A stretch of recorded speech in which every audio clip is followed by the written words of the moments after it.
Fair use disclaimer. I do not own any of these clips within this video, nor do I own any of the music. I am simply making this video because I have an interest in this subject and wish to speak on the matter. I have no desire to make a profit out of this video. I only wish to voice my opinion about this movie. And if I'm lucky enough to inspire and ultimately teach any of my viewers a concept that they never thought of before. Spoiler warning, if you haven't watched this movie before, I encourage you to do so and develop your own opinions about this movie, and then come back to this video and see where you disagree, agree, and or develop new ideas. Also, it may be in your best interest to watch this video, for this video will help you to understand some of the terms that I use within this video, such as essence, war, and beauty. I didn't want to include it into this video due to it being long enough already, and will probably touch on the terms with little to no detail. Without further ado, let's delve deeper into our thoughts. With the upcoming Odyssey movie, it got me thinking about my time in high school when I was forced to read this book. A book that I saw as stale and insignificant, and I simply wrote it off as a bad story, given that I was only 15 at the time and my knowledge of Greek culture was essentially the God of War games, which I absolutely cherished and admired. Despite the God of War games containing a great story that possessed the ability to introduce me to Greek mythology and ultimately Greek culture, it was not comprehensive and could not teach me everything about ancient Greece. Now, the reason I am bringing this up is because I wanted to emphasize how a young person like myself did not have the knowledge, experience, and or wisdom to decipher the hidden messages within this story. This brings me to the crux of my analysis, for when I heard about the upcoming Odyssey movie, it got me thinking about an obscure scene from the movie Freedom Writers, where Miss Grewell introduced the book to the young students who initially wrote it off as a useless book that was archaic for being a white man's book. And it was in that moment that I realized that the book was actually the key, or rather the antidote to their plight, misery, and suffering. Now, this video will not be going over the 2026 Odyssey movie, as it has not been released yet, nor will I be doing a speculation of the film, for I do not like to pass judgment on a movie that I have not seen yet. However, I have read the Odyssey and have come to realize that the students within Freedom Writers share striking similarities to Odysseus, Telemachus, and even Athena at times. Unlike my other videos, I will not be doing an analysis solely on one story. Rather, I will be making a comparison between the movie Freedom Writers and Homer's Odyssey. Given the setup of this analysis, I will be giving you a comprehensive summary of the movie Freedom Writers, but will not be giving you a comprehensive summary of the Odyssey, given that this video is long enough as it is. However, I will be making the connections between these two stories and will explain how they relate to one another in great detail. And every time I mention a key point, I will display this puzzle piece right here, for those of you who are interested in it.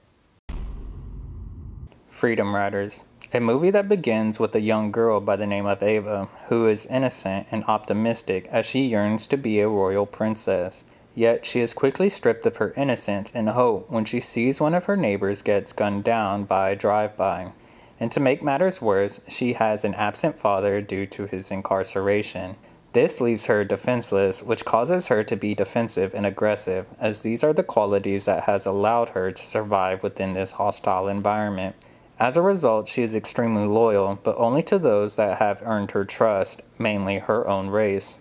In fact, most of the students at Woodrow Wilson High School share the same sentiment, as they stick to their own tribe, which is based on their race. However, they still must attend class together, and is where they meet their teacher, Miss Grewell, who tries to teach them about the Odyssey. But instead of taking her seriously, they simply make a joke out of it and completely disregard the book.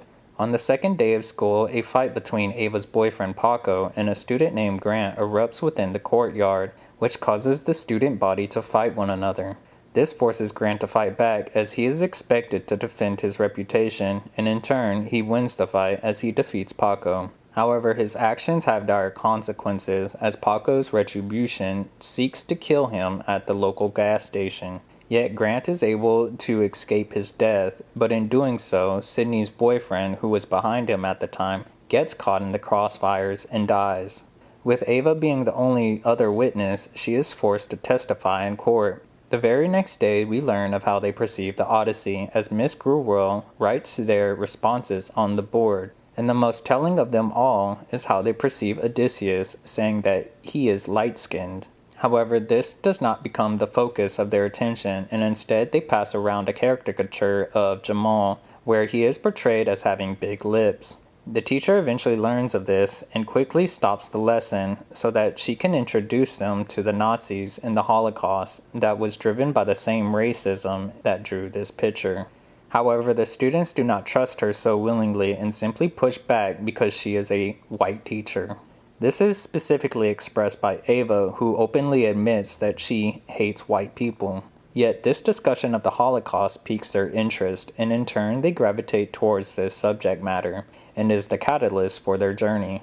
After some time passes, she has the student participate in the line game, where they learn of their humanity, but more importantly, the humanity within one another, as they realize that they have more in common with each other due to their tragic experiences. Shortly after this game, she gives them their journals, where they can tell their own stories of their own personal journeys. But more importantly, she allows them the opportunity to share their stories with her. And despite their defensive nature, they decide to let her into their struggles. This is where we learn of their stories, of how they had abusive fathers, of how they ended up in jail and wondered when they will be free, of how they lived a life of hustling drugs in the streets in order to survive, of how they've hidden their scars beneath their built-up persona, of how they faced death on a daily basis, of how they felt the need to have grown up fast so that they could protect their families, of how they turned towards guns for protection because of their friend being gunned down, or how they have no idea as to why they are fighting a senseless war. With this knowledge, Ms. Gruwell tries to get funding from her school to support her academic endeavors of giving them a proper education. However, she is quickly rejected by her peers as they simply see her at-risk students as irredeemable and not worth the time or money. With that said, she decides to get a second job so that she can fund her own endeavors and give her students a new perspective on life. With that said, they learn about World War II and the Holocaust, where they see the inhumane atrocities committed by the Nazis. This is where they begin to see the errors of their way and start to see the humanity within one another. This causes them to build a community not based on race, but rather based on the shared experiences and values that they each have. So much so that an honors student by the name of Victoria decides to transfer out of her honors class in favor of Miss Gruwell's. However, not as all well, for the trial of the gas station murder is closing in, and the pressure is all on Ava as she feels the need to tell the truth, but is held back by her loyalty to her tribe. Yet at the climax of the film, she decides to pursue truth and virtue by speaking the truth of what happened that day, despite the consequences that would follow. But not all is lost for her, for she still has her community, that being her classmates of room 203. And at the end of the film, Ms. Gruwell convinces the students to publish their work and allow their voices to be heard.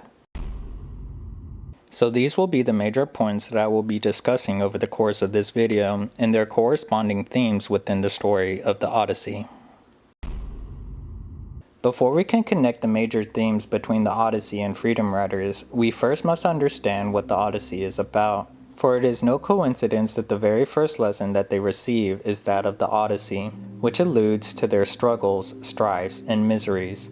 But it also represents the antidote for their current predicament, as it acts as a guidebook that reflects their trials and tribulations that they face throughout their lives, whether they know it or not. For when one recognizes the essence of the Odyssey, they will see what it truly means. For what is the Odyssey if it is not just the journey of a war veteran returning back home? After all, the Odyssey does mean journey, yet not just in the physical sense, but also in the non-physical sense. Let me explain. Throughout the epic poem, Odysseus is confronted with these larger-than-life challenges and are epic in scale, and quite frankly, do not physically exist in our current day. However, what if I was to tell you that these larger-than-life challenges do exist in our world, but not in the physical sense, but rather in the non-physical sense, or better yet, the metaphysical sense? Let's observe some of the obstacles.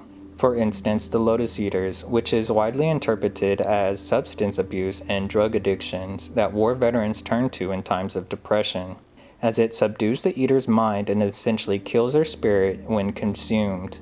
or perhaps Scylla and Charybdis representing the no-win situation that every leader must face, when they have to make a decision that will end in someone's death no matter what choice they choose. Or how about the Cyclops, which represents the rage of war veterans and how their tunnel vision can cause them to suffer. Or the Underworld, which represents the survivor's guilt that both war veterans and Odysseus have to suffer through. Now, I'm not going to go over the entirety of these challenges and how they mirror a war veteran's plight, for I will be going through each of these challenges individually and expand upon them with greater detail as I progress throughout this video.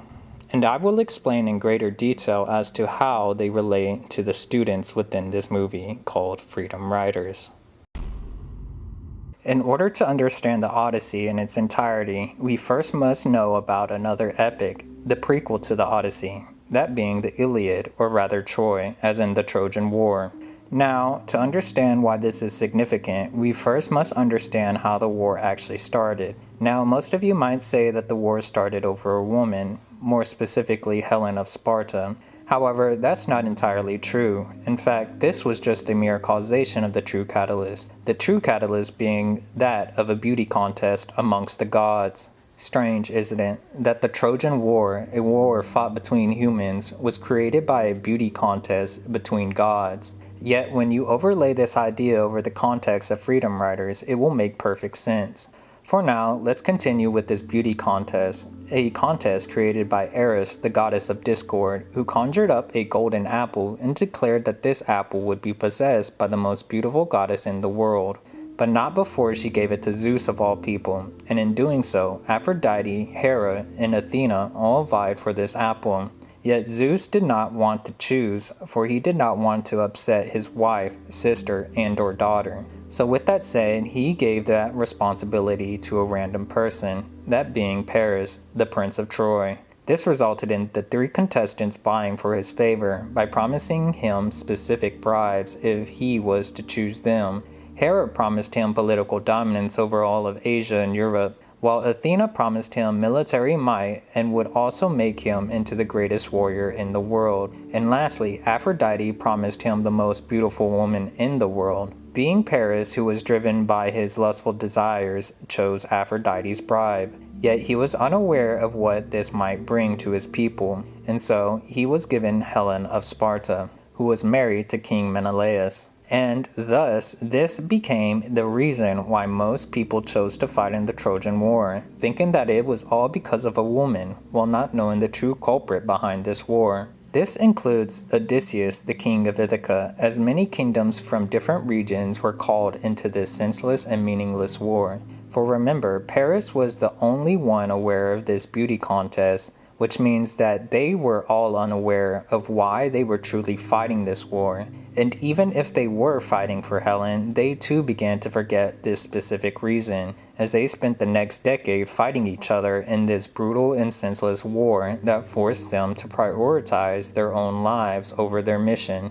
This ultimately became a meaningless war, whether it be for a woman or because of the initial catalyst, that being the beauty contest. Now, some of you might be asking yourselves, how exactly does this relate to Freedom Riders? Well, for starters, we need to look at the true culprit behind this discourse, that being the goddess of discord herself, Eris. It is no coincidence that the goddess of discord caused this war, especially when you look at her children and what they embody. Algaea, the god of pain and sorrow, Dysnomia, the god of anarchy, Phonoi, the god of murder, and Lethe, the god of forgetfulness. All plights that both Odysseus and the students of Freedom Riders face within their respective stories. We see their pain and sorrows littered throughout the film, while their lives are in complete disarray caused by the anarchy-like environment, and murder is quite literally within the first few minutes of the film, while many of the students don't even know why they are fighting each other, or how it even started. And all of this started because of a metaphorical beauty contest. Or is it? In my earlier video, I explained how the Greeks viewed beauty, and if you saw it, you'll understand where I'm going with this. Without spending too much time on the subject, I will simply sum up beauty to this idea of how close you are to perfection, thus making them more beautiful, or rather more superior than their peers. Sounds familiar? The most beautiful woman, Helen, represents the students' belief that their race is the most superior race, or better yet, a more beautiful race than their enemies, which is the reason why they are so inclined to think of their peers as lesser. It is even stated early on that if the other races weren't alive, that they would be better off without them, a similar sentiment shared by the Nazis during the Holocaust. But that's not the most tragic part of this beauty contest, for there is something more tragic at play that most people overlook within this beauty contest. Notice that the other two bribes also lead to war. If Paris chose political dominance, this would only doom his people, as it would bring the wrath of the entire known world to his kingdom, as he would essentially become a tyrannical emperor. A similar fate of the students who seek to conquer blocks and neighborhoods, but will ultimately result in their death or incarceration. As for Paris choosing Athena, this would make Troy into a military powerhouse that would ultimately lead them into war, as they would have this massive target on their back. Not to mention that Achilles, the greatest warrior alive, would feel inclined to fight him personally, so that they could see who the better warrior was. A similar sentiment that the gangsters and the students share, and can be seen in the fight between Paco and Grant, a fight that has no meaning outside of their pride to be the very best. With all these three choices leading to the same results, we can start to see the illusion of choice that ends in war, suffering, and death, which is a very illusionary trap that the students fall into every time they engage into this beauty contest of superiority. However, the truly sad part about all of this is that many of them, if not all of them, eventually get caught into the crossfires.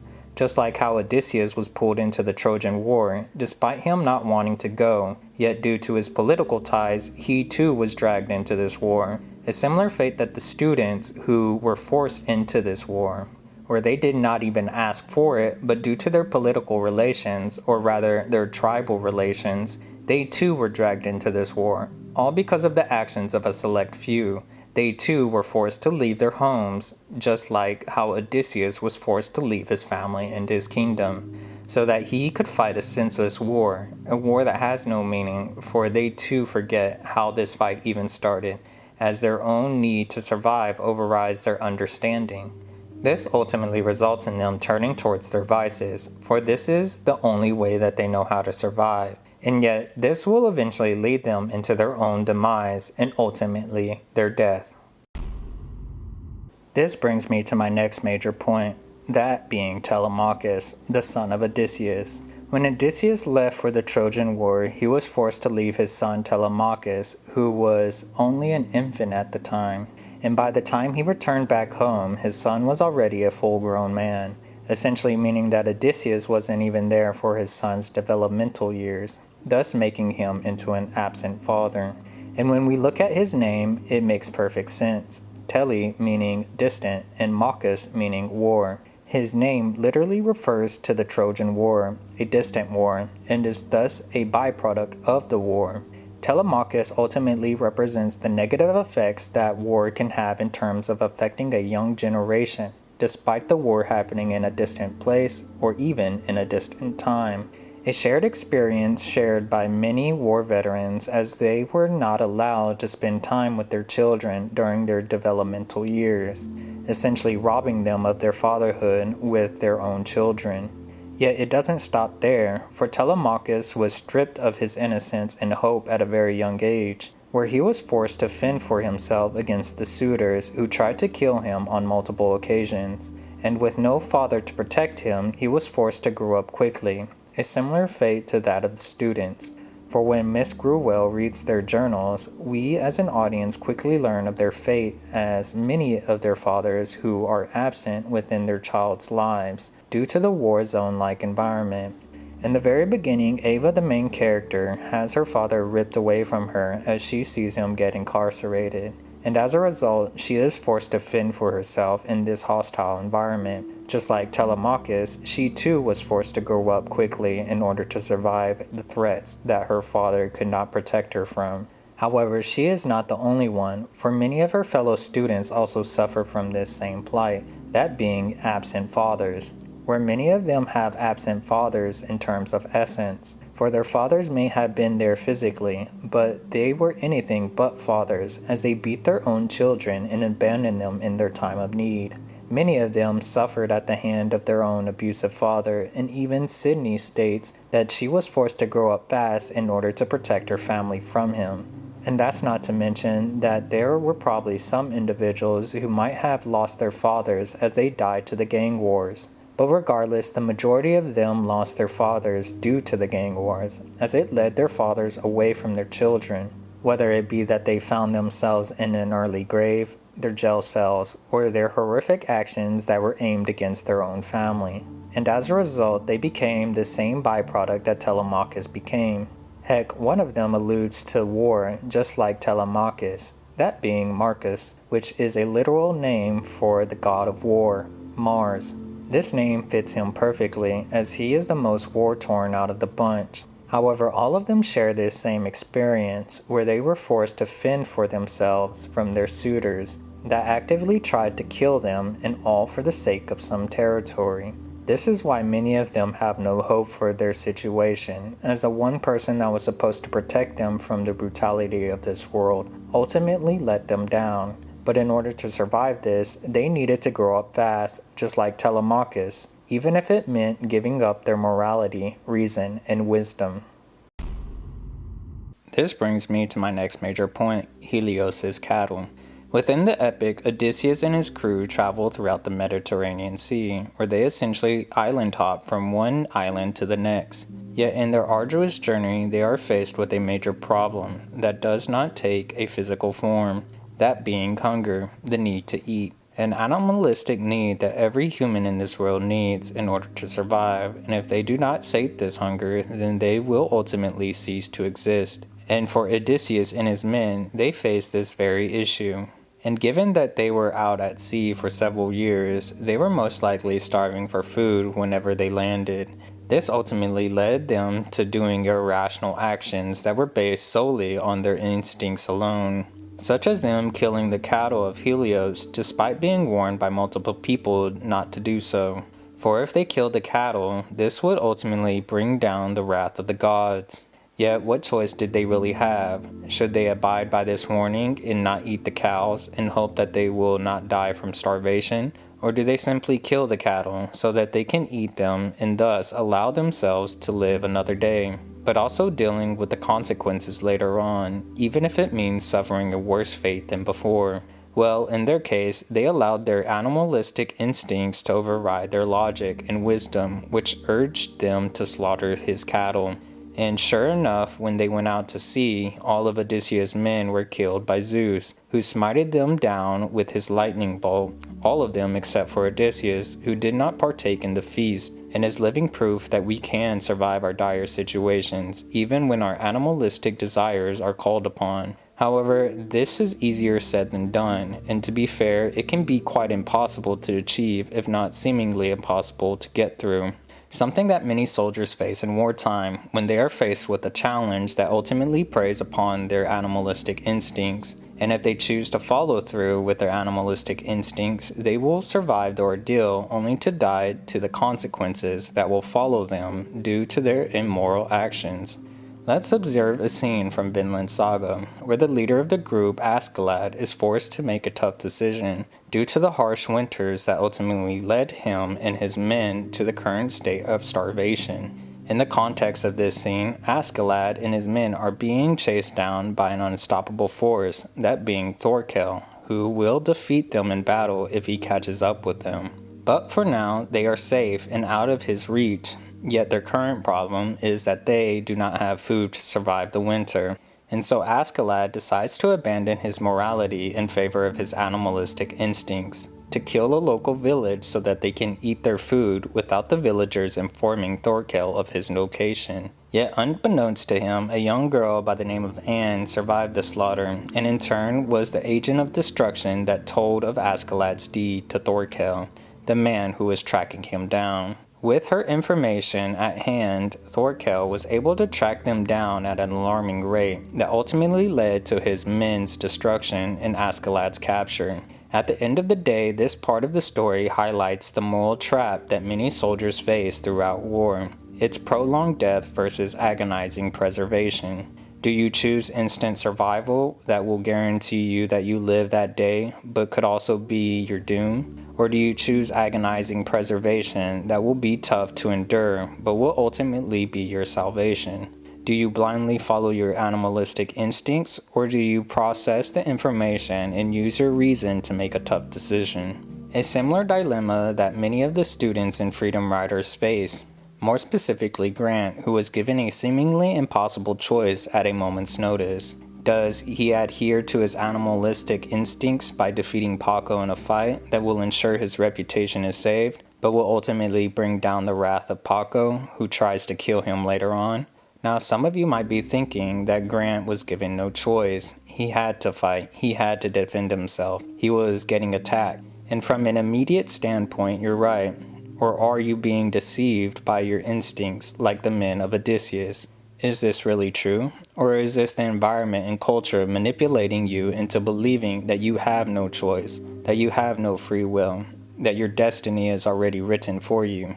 Do you necessarily have to fight back in order to survive? Or is this something that is expected of you to do because you are brought up to believe and act this way? You see, you are always given a choice, even if you believe that you were forced to make a certain decision. And if you don't believe this, then you believe that you have no free will. And when a challenge calls upon your animalistic instincts, you simply obey. When you abandon reason and wisdom in favor of instincts, you allow your animal urges to take control. For what would have happened if Grant didn't fight back? If he simply endured the agonizing pain of getting jumped by Paco and his thugs? Well, it would have ended up in him getting hurt for sure, but at least he wouldn't have to deal with the aftermath of Paco's irrational wrath. For why would he risk going to jail for killing a person that is not even a threat to him, when he could just simply beat him up if he wanted to? Now, some of you might be asking yourselves, how will this even fix the problem? If he allows him to beat him up every day, then he will never stop. And you're right, to a certain extent. The beating would not stop with just one fight. But why would it? It's not like Odysseus was given a full stomach because he chose not to eat the cattle. No, he was forced to endure the pain of starvation over the next couple of months in order to get home safely. Similar to how Grant would have to endure the beating over the next couple of years, until either Paco got bored, or Paco died or got incarcerated for the actions of his own rage. Also, what does Paco have to gain if he can beat down a person that everyone perceives as weaker than him? It gives him no credit or respect. It's like Mike Tyson beating up a high schooler. It proves nothing, only that he's weak and that he needs to beat up a high schooler in order to make himself feel better. A sign of true weakness that everyone will see whether they speak it or not. Either way, both starvation and beatings are temporary, while death is permanent. Now, some of you might be asking yourselves that this would only create more problems for Grant, as he would lose respect and be seen as weak. And again, you're right to a certain extent. For ask yourself, what does respect mean to a dead man? Absolutely nothing. They're dead. Not to mention that it takes great strength and temperance to endure a beating that you know you can stop. And in a weird paradox, the true strong person is the one who can endure the pain, not the one who can dish it out. It's easy to inflict pain. It's harder to endure it despite knowing that there is an easier solution. That is the true mark of discipline, to acknowledge your instincts but to endure the agonizing pain of refusing them in favor of wisdom, so that you can weather the storm and ensure your survival for the future.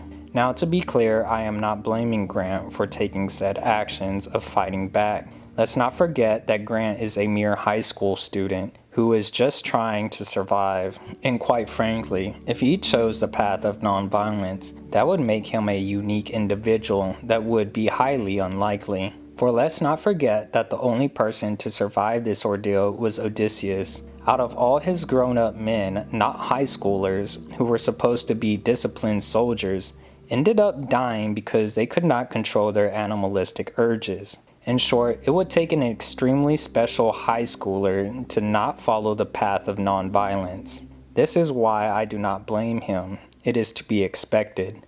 At the end of the day, I am making an observation of how instant reactions have dire consequences and how it played out within this movie. And to be fair, it has ensured his survival on multiple occasions. In fact, I completely understand why he chose said action, as it was the heat of the moment decision where wisdom was too slow for him to use. For the major drawback in using wisdom is that it requires time and knowledge of a certain situation. And in my earlier video, I explained what wisdom is, but for this video, just know that it is the collective knowledge of different disciplines in order to identify truth. A tool that requires different schools of thought, which in turn takes time to understand, and the energy to decipher these different disciplines in order to see the bigger picture. Something that Grant did not have at the time of this fight, nor did his fellow students have. A sad reality of war where decisions of immorality may be the only choice for your survival, or where you're doomed to die no matter what.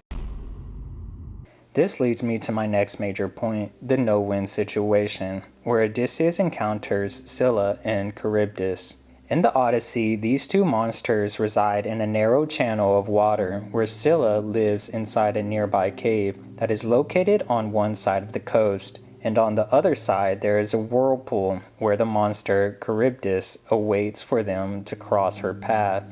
In this story, Odysseus must make the decision of which monster he wants to encounter in order to get past them both. Yet both decisions involve death, for if he chooses Scylla, then a good number of his men will be picked off by her tentacles. But if he chooses Charybdis, then he is dooming everyone, for they will be swallowed up by the whirlpool that will drag them down to her devastating maw. However, Odysseus is the only one who possesses this knowledge, and decides to not tell his men for fear of how they might react, and instead he gives them the motivation in the form of hope, by reassuring them that they are capable of surviving this, given that they were capable of surviving the Cyclops. With that said, Odysseus decides to go down the path of Scylla, who hides within her cave, and in doing so, she is awakened from her slumber, where she begins to pick them off one by one. However, they manage to get past her despite their losses. The challenge embodies the no-win situation that many war leaders face within war, as both choices end in someone's death. This can be seen in chess, where it imitates the strategy of war and requires the player to make decisions that will ultimately end in someone's death, for sacrifices are necessary for victories and preservations. A sad reality that every war leader must come to terms with, to become the monsters that disregard life like the monsters of Scylla and Charybdis. This is the sacrifice that is required of war leaders, to strip away their humanity for the survival of others. Similar to how war veterans have to deal with the fact that they made decisions that had no-win situations. Take D-Day for instance, where the Allies had to get a foothold into Europe and was extremely vital in determining the outcome of the war. Yet this large-scale amphibious assault would require them to sacrifice a tremendous amount of men to this one cause. Or do they simply do nothing and allow this chaotic and complex outcome to unfold right before their eyes, which would only end up in more casualties? For if D-Day did not happen, there would be two major outcomes. One, the Soviet Union was already projected to win the war, meaning that they would not only take control of Germany, but also France. This would prove to be problematic for all of Europe, given that most of Europe was already democratic and would only cause political unrest amongst these nations, and could cause another war with even more casualties. Or two, the Soviet Union, who were already taking the brunt of the casualties, was about to make a truce with Germany due to the Allied powers not helping to end the war. This would result in Germany regaining their strength and allowing them to focus their attention on Britain, thus causing them more casualties. So the Allied powers chose to make the lesser of the two evils, and ultimately chose to go with D-Day. This not only allowed them to win the war, but more importantly, it allowed them to shape the outcome of the war by preventing another war from happening in Europe. But either way, both choices had dire outcomes that required catastrophic casualties. A harsh reality of war where casualties are required in order to move forward with the mission. And in the Odyssey, it is no different, for this path was necessary in order to get back home. But how exactly does this compare to Freedom Riders? Well, we've already seen one case where this could have been a no-win situation, but there are many more like it. Let's take Marcus, for example, who at a very young age had to decide quickly what route to take in order to ensure his survival. Does he arm himself with a gun and risk going to jail, but also ensuring his immediate protection? Or does he risk getting caught without one and allow himself to be swallowed up by the mercy of the streets? Ironically, this allowed him to survive the streets, but at the cost of his friend's life, which is quite similar to Odysseus, who survived the ordeal, but at the cost of his men. Notice too that Scylla represents the known dangers of the no-win situation that are guaranteed casualties of war, as she is not concealed and is said to eat only 6 men with her dog-headed limbs, while Charybdis represents the unknown dangers that are unpredictable, as you cannot see within her whirlpool of an abyss, which makes her infinitely more dangerous as she mirrors that of a black hole.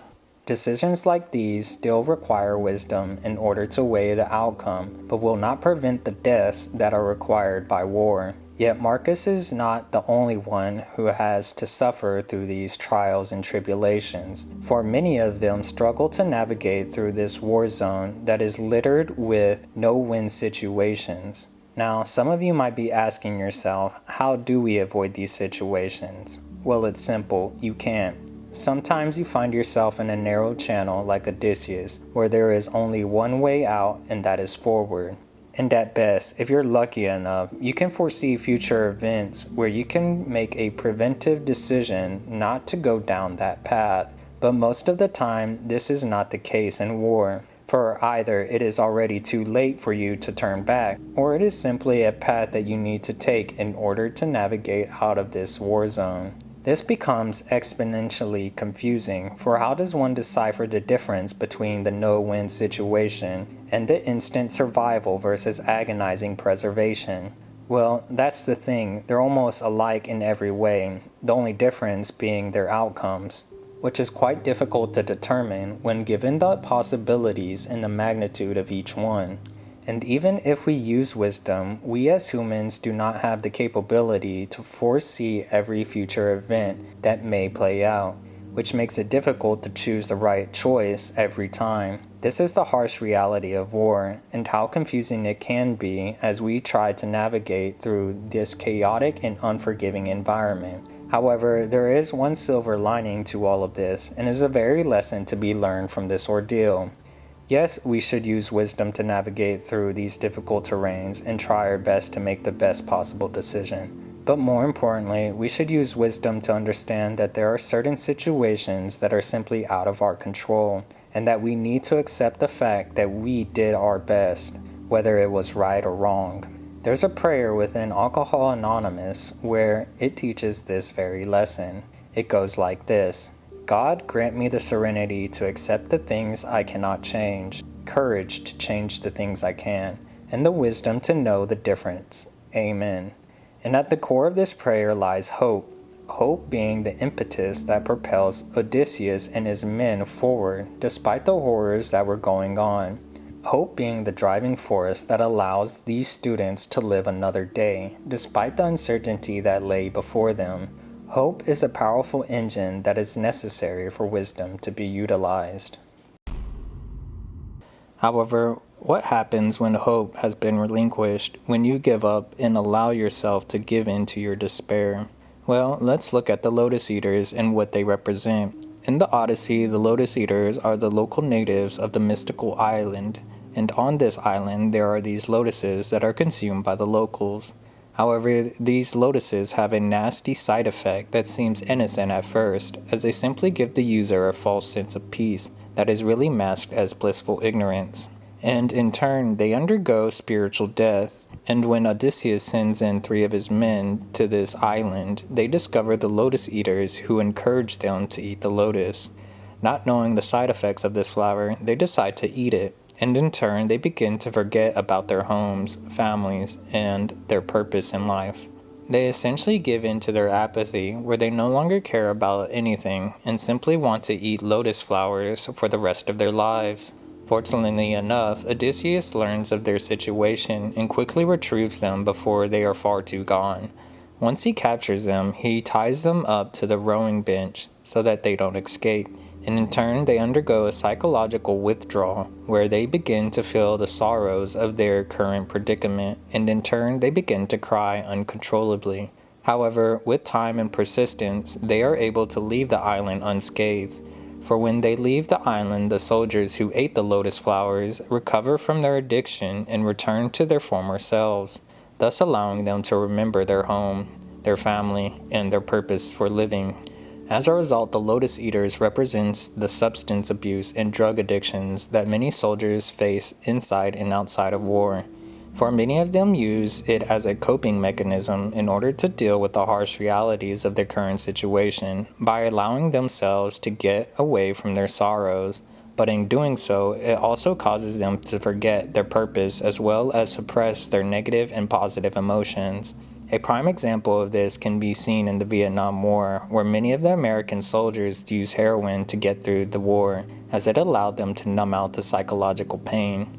And the most shocking revelation of all is that 95% of the soldiers returned back home without an addiction, for they did not relapse back into their drug addictions.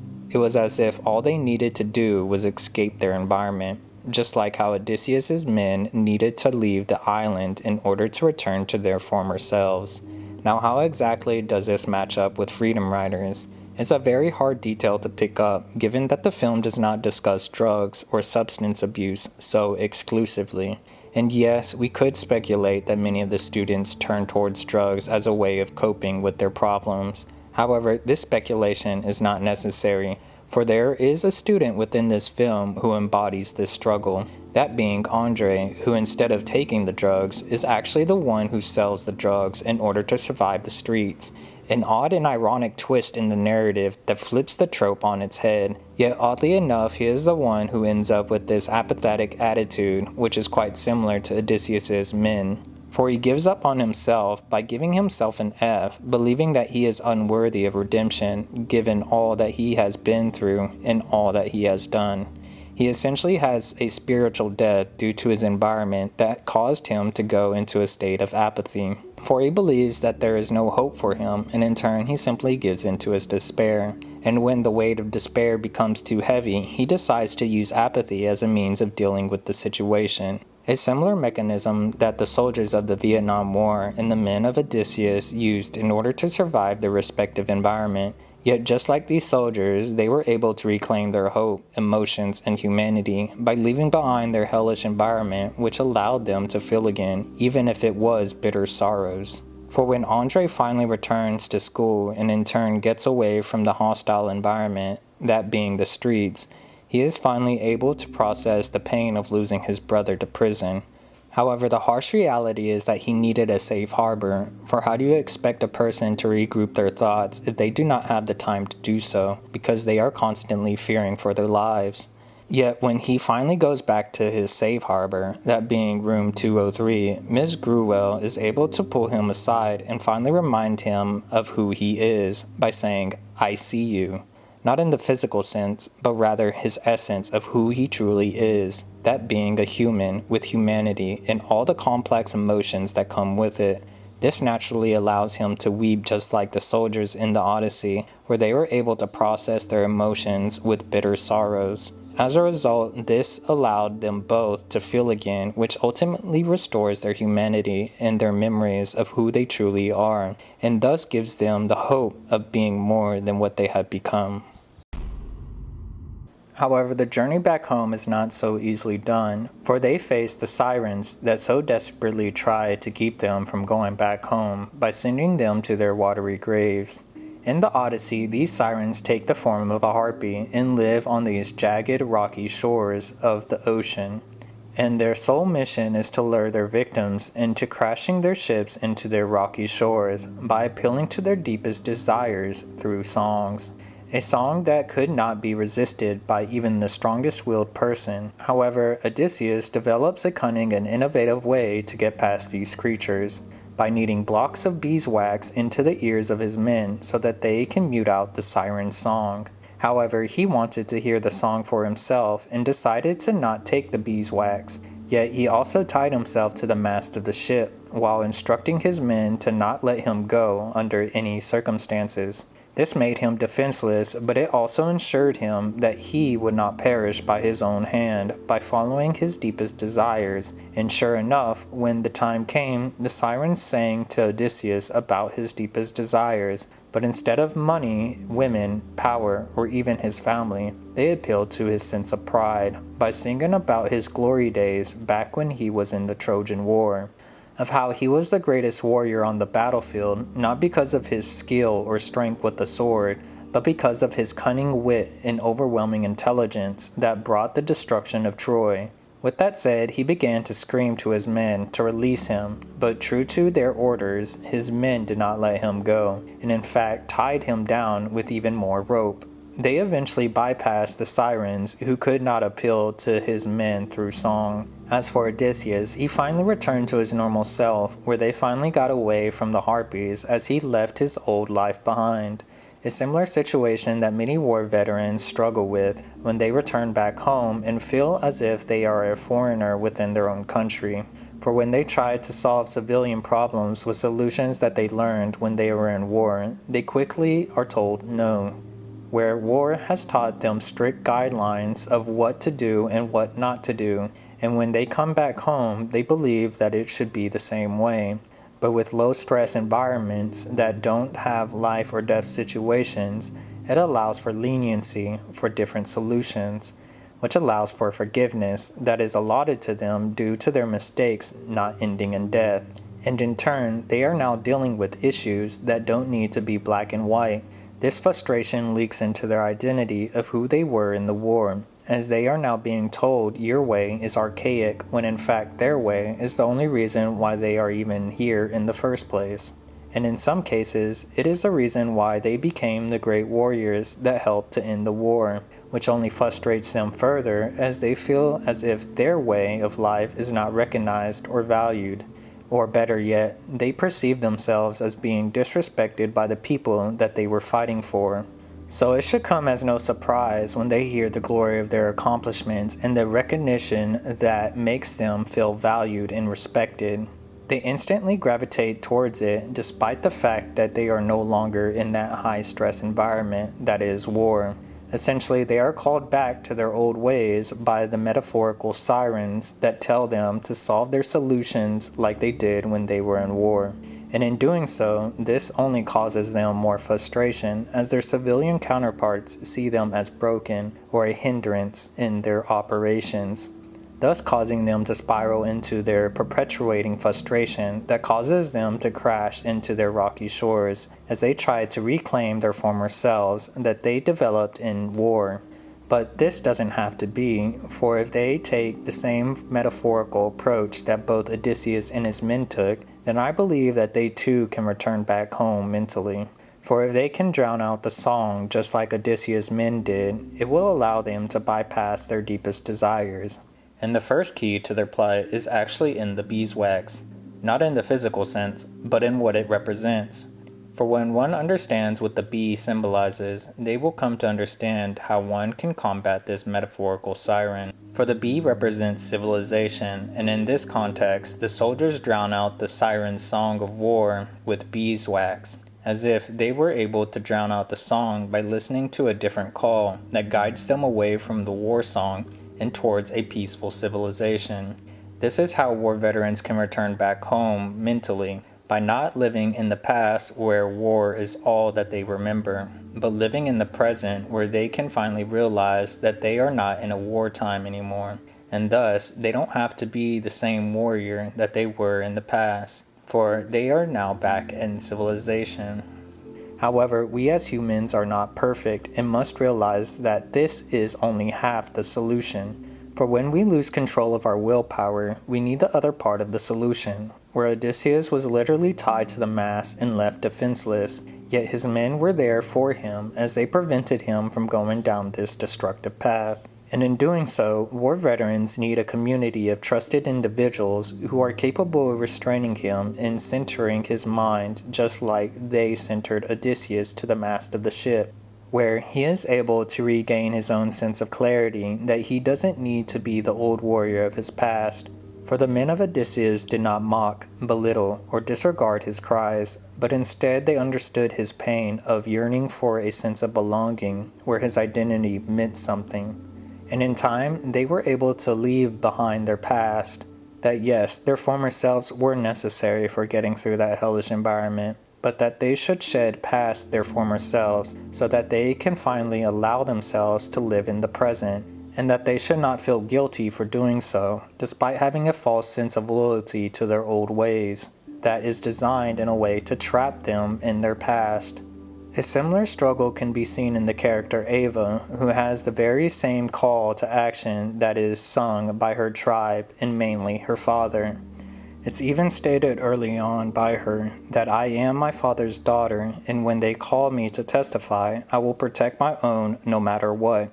A call that preys upon her sense of identity, of being a part of a clan in a war that requires them to be dishonest and dishonorable by lying in court. And yet she struggles just like Odysseus, for she feels the need to stay loyal to her clan, as they call upon her identity as a warrior for her people. But she also doesn't want to live that life anymore, as she wishes to leave that life behind and return back home where there is no war. Yet if she allows herself to be tricked by this false sense of loyalty, then she will only return to this warlike environment, and will only doom her crew just like Odysseus would have done if he was to follow the song. For if she lied in court, she would have allowed Paco to escape free, and what's to prevent him from killing the people that she truly cares about? For whether she likes it or not, she has grown attached to her fellow students through their shared experiences, which has nothing to do with their place of origin or their skin color. Which is ironic, because in a twist of fate, she does fulfill her own prophecy. I will protect my own, no matter what.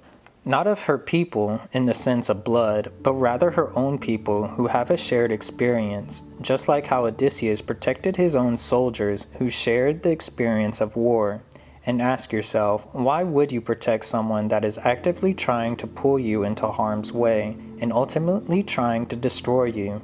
Should you not protect those that are fighting the same fight as you and your crew try to navigate out of this war zone?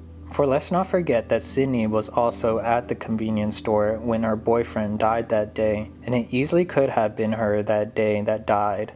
Or what's to say that Paco wouldn't have killed another one of her friends, such as Marcus or Andre? After all, Marcus was seen fighting his people and could be easily the next person on his hit list.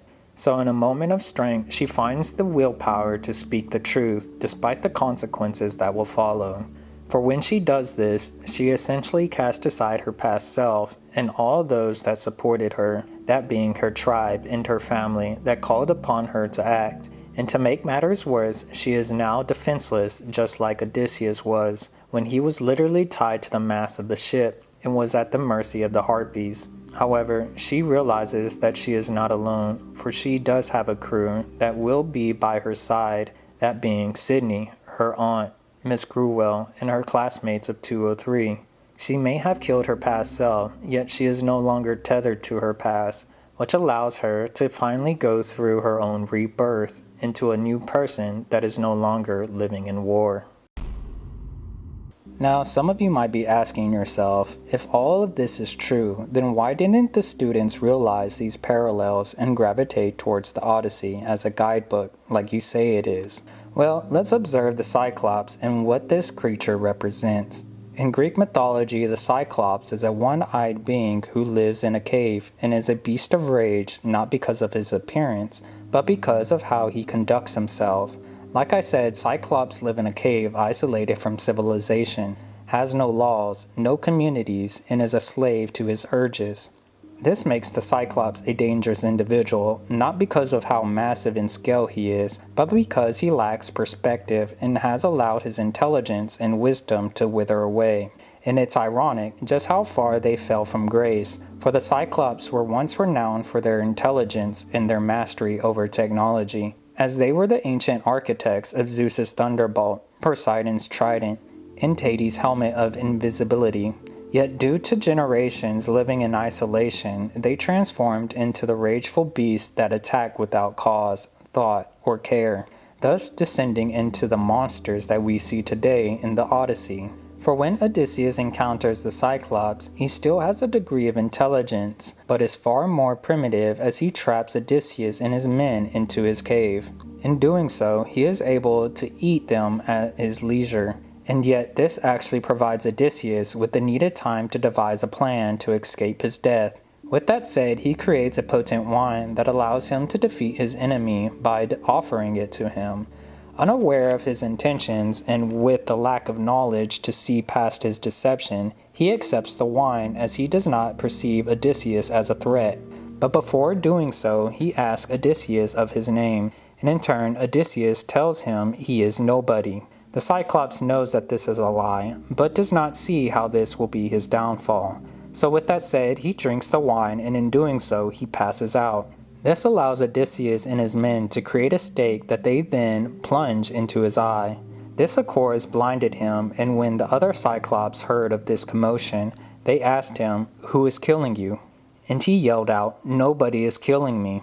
With their isolationist attitude, they simply chalked it up to divine sickness and simply left him alone without even confirming the truth of the matter. This allowed Odysseus and his men to defeat him, and when they opened up the cave door, they hid underneath the belly of the sheep as they traveled across the island.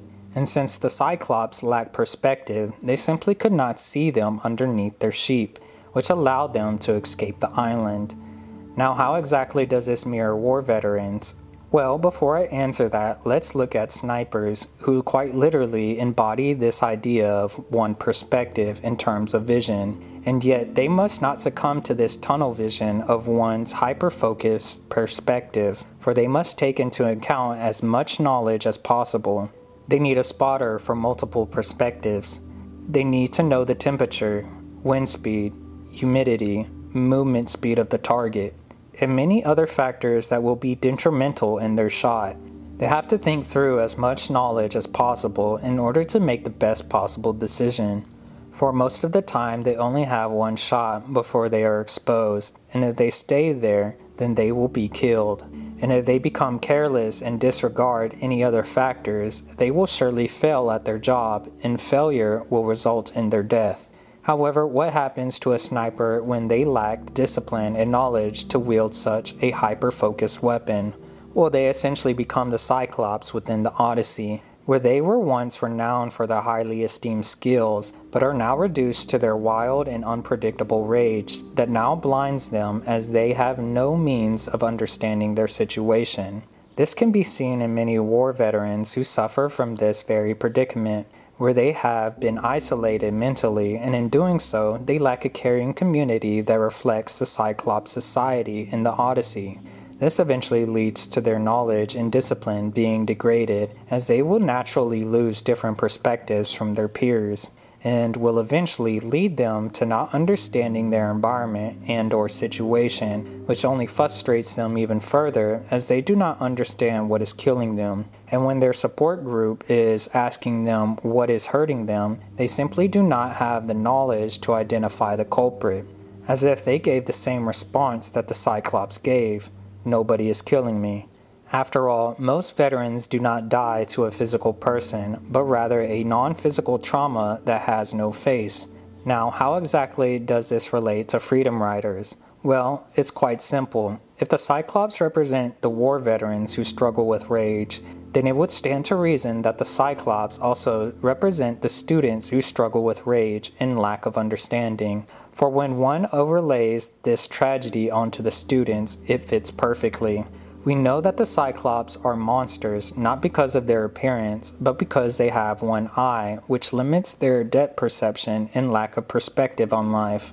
We know this because we have the elder Cyclops, who are intelligent and masters of technology. And just like the students, they too came from highly sophisticated empires. Let's not forget that many of them are descendants of the Aztec Empire, Ethiopia, and the Khmer Empire. All empires that possessed great technology that allowed them to master agriculture, irrigation, great feats of engineering, and develop trade routes, and their intelligence gave them insight into mathematics, astronomy, architecture, religion, medicine, philosophy, and storytelling. All different schools of thought that allowed them to have different perspectives. This is what made them great, just like the Elder Cyclops. Yet when a group of people are isolated into their own caves and sectioned off into their own neighborhoods, they are given a limited perspective and thus reduce them to mindless brutes that develop over the generations, where they are thoughtless beasts who look down upon any other person who they perceive as lesser than them.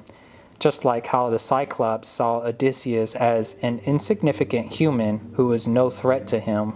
And when they feel pain, they are unaware of what is truly hurting them, for they are blinded by their rage as they do not possess the caring community to check up on them. And to make matters worse, they lack the discipline, knowledge, and perspective to identify the culprit behind their pain. At the end of the day, a monster is not defined by its physical form, but rather they are defined by their narrow-minded perspective and lack of knowledge of how to master thyself. However, there is a more diabolical version of the students that exist in the Odyssey, that being the Lystragonians. With my inability to pronounce them correctly, I will be referring to these giants as the cannibals, given that's what they are. A cannibal society that consumes other humans without regard for their lives and lack of empathy, where they eat their own in order to feed their gluttonous appetite. And the one thing that makes them far worse than the Cyclops is that they possess intelligence and a civilization with a functioning society that actively chooses to enact heinous crimes by eating humans. Essentially, they are the true monsters both in form and essence, as they are willing to kill their own for the sake of their own benefit. And in fact, this is one of the few special occasions where Odysseus got outsmarted in an all-out military defeat. For when they trapped his ships in the harbor, they threw boulders onto their ships and speared his men like fish in a barrel.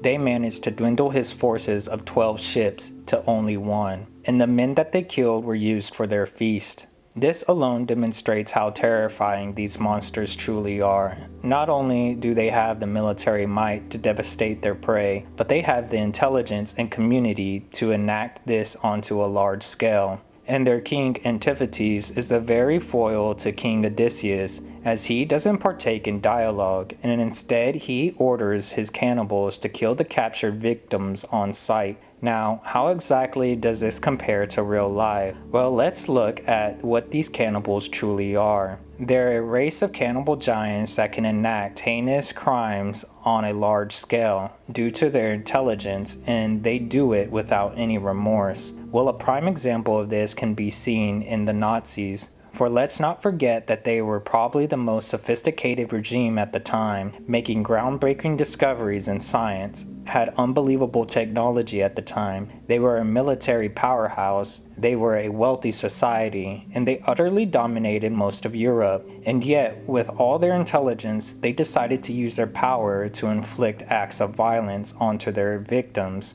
who they saw as lessers. They treated anybody that wasn't like them like animals to the slaughter, whether they were gypsies, Jews, disabled, blacks, gays, and/or Slavic people. They treated them like cattle, essentially categorizing them as subhuman, life unworthy of life. And even though they were not literal cannibals, they were the metaphorical manifestations of these cannibals, as they consumed their own fellow humans for the sake of their own advancement. And they were able to do this because they were morally bankrupt and did not believe that they were doing anything wrong. And their king Antiphates represents the danger of a society that has a leader that does not engage in discourse or diplomacy. For his name literally means he who speaks in opposition, as if he is not willing to parley or use diplomacy to come to a peaceful resolution. After all, what is a dictator if he does not listen to his people, his enemies, and/or allies? And Hitler is the prime example of using his speech to drive his cause forward, not to partake in civil discourse. However, the sad reality is that many military forces can stray down this path of cannibalization, and many do as they slaughter people like animals for their own personal gain. Let's not forget that the Greeks utterly destroyed the Trojans for stealing their queen, but when they got there, they did not care about their queen, for they completely annihilated their nation off the face of the map so that they could secure trade routes, eliminate the competition, throwing Hector's infant son from the city walls, desecrating the temples, and cementing their political dominance over the Aegean Sea. You see, the only difference in a military force not turning into a cannibalized engine of war is their morality, not their intelligence. The consciousness to know when one has crossed the line and to do one's best to reconcile their transgressions. And these cannibals within the Odyssey allow any war veteran to wrestle with their past immoral acts by taking the perspective of their victim so that they can feel the same fear and terror that their victims felt at their hands. A hard and difficult realization for anybody to take, but in return, they are allowed an opportunity for forgiveness, and more importantly, they are allowed to apply their morality, which gives them their humanity back. For if they choose to not acknowledge their transgression, then it will only make them into the cannibals who did not care that they were killing other human beings. This same idea can be applied to the students who are going down this same path. For when Miss Gruwell started to describe the Nazis, they were cheering and agreeing with their ideals to get rid of people that they deemed as lesser and that it wouldn't be a problem. And in fact, they would be better off without them. Yet throughout the film, they learn of the Nazis and the monsters that they were admiring in the beginning. This is where they start to realize how evil their initial path was and just how warped their mentality truly is. This is what allows them to see the errors of their ways as they begin to learn about the cannibal-like nature of being a soldier in war. And when they read Anne Frank's diary, they begin to see the terror and fear that one inflicts when they embody the essence of a cannibal. This is where I believe they finally understood the gravity of their actions that were immoral and destructive to their victims. It's only then that they can begin to turn away from their old life of participating in gang wars and start to better themselves as they implement morality back into their lives. Given that morality is the only thing that truly separates a Lystrogonian from a human. This brings me to my next major point, the underworld in the line game. In the Odyssey, Odysseus travels to the underworld to seek the answers needed to navigate his way back home by talking to the prophet Tiresias. In doing so, he learns of the path back home and the route for which he can return back home without getting caught by Poseidon. Yet when he's in the underworld, he gets a reality check from his friends and family, and discovers Ajax, a man that he fought beside in the Trojan War. And yet he did not want to talk to him because he felt a deep sense of pride when Odysseus received the armor of Achilles, when he felt like he deserved it. In a fit of rage, he attacked a flock of cattle, thinking it was the Greeks who wronged him. And when he finally came to his senses, he fell into a great depression, where he then fell onto his own sword. This showed that even in death, pride can still be toxic and detrimental to one's growth. However, this is not the only encounter, for when he sees Achilles, he speaks to him and is told that he would rather be a poor, nameless farmhand on earth than be the king of all the dead. This shows that fame and glory mean nothing to the dead, and that a mortal's life should not be taken for granted. But more importantly, he encounters his mother Anticlea, who he tries to hug but is unable to do so. And again, this encounter drives home the point that we should not take our lives for granted, but also be grateful for the lives of our loved ones and the fact that we get to have them in our lives. Lastly, he learns the value of all humans and the one shared experience that we as mortals will all have to go through, that being death. And that alone is the one universal truth that we use to connect with one another on a human level, to humanize not only just our families or the strangers that passes us by, but it also allows us to humanize our enemies. Ultimately, the underworld became the key for Odysseus, for he not only got the physical directions, but he also received the spiritual guidance to traverse these larger-than-life challenges. By showing him death, he is allowed to have a healthy relationship with the fear of death that allows him to make wise and intelligent decisions that instill the indomitable spirit that is reluctant to die. Sadly, many war veterans deal with this very same ordeal when they face their fallen brothers in arms and endure the pain of survivor's guilt, as they wonder why they were spared while their companions were not so lucky. A harsh and brutal confrontation that needs to happen in order to move on from their false sense of guilt. That sure, we as humans make mistakes, but that we are more than what we have become, and that we will always have redemption waiting for us, and that we should take the redemption so that we can move on with our lives, not just for us, but for the sake of our loved ones that are simply lost to time. This is how Odysseus made his way back home while his crew did not, for he not only needed the physical route, but he also needed the spiritual guidance in order to accomplish each task. And in Freedom Riders, we can see this in the line game, where the students face their own mortality and remember their fallen friends. And when asked, step on the line if you have lost a friend to gang violence, thus showing them that death is a universal shared experience throughout all mortal lives.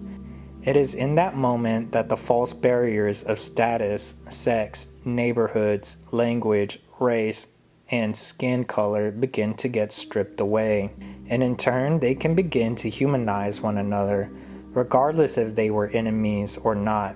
This gives them the needed wake-up call to respect and fear death, while also showing them that they have more in common with their fellow students that they fail to realize. And at the end of the game, they were given a moment of reflection where they were allowed to remember their fallen loved ones so that they could turn away from their destructive path of being a soldier in a senseless war and follow a path that will lead them back home safely, not just for the ones that are no longer there, but for themselves and each other, as they are all worthy of redemption, a true turning point for both Odysseus and the students. In the end, death is the ultimate catalyst that allows for new life to sprout into something new and more beautiful. However, not everyone believes in redemption, for there are those who believe that humans who've committed heinous crimes are irredeemable, and this can be seen in Circe, who uses her magic to transform her enemies into animals, a trick and trap that she uses against the scouting party of Odysseus as she turns them into pigs for overindulging themselves in her hexed food. Yet not all of his men fell for her trap, and when he returned back to Odysseus, he informed him of their current predicament. With that said, Odysseus confronts Circe, but is intercepted by Hermes, the god of trade, and is given Molly, a herb that grants him immunity from her spells. This allows Odysseus to bypass her spells, and in turn he is able to threaten her life with his sword. As a result, she yielded to his demands by turning his men back into their original selves, only this time they grew in beauty, youth, and height. But more importantly, he managed to get her to make a sacred oath that did not allow her to harm them again. Oddly enough, Odysseus' ability to outsmart her was what changed her ways, as she perceived soldiers to be mindless, hedonistic beasts that had no discipline or self-awareness. This is how she fell in love with Odysseus, as she had a deep admiration for his willingness to die for his men and his cleverness. So much so that she performed the sacred act of Xena, where she treated her guests to a feast, a bathhouse, a place to sleep, but more importantly, she provided them with the knowledge of how to get back home. Despite her initial beliefs about redemption, she too retracted these ideas and began to hope again for those that she deemed as irredeemable. However, the complexity of this ordeal comes in the form of Circe, who actually represents a duality between hostility and hospitality, whether it be a society, a person, or an institution. Let me explain. When we look at the Vietnam War, we see this firsthand. When the war veterans returned back home, they were not always given a welcoming party, given that the public did not approve of their atrocities that happened in the war. In fact, many war veterans were sent back home alone and were told not to be in uniform when they landed, as they did not want to draw unwanted negative attention towards them, a far cry from their World War II counterparts,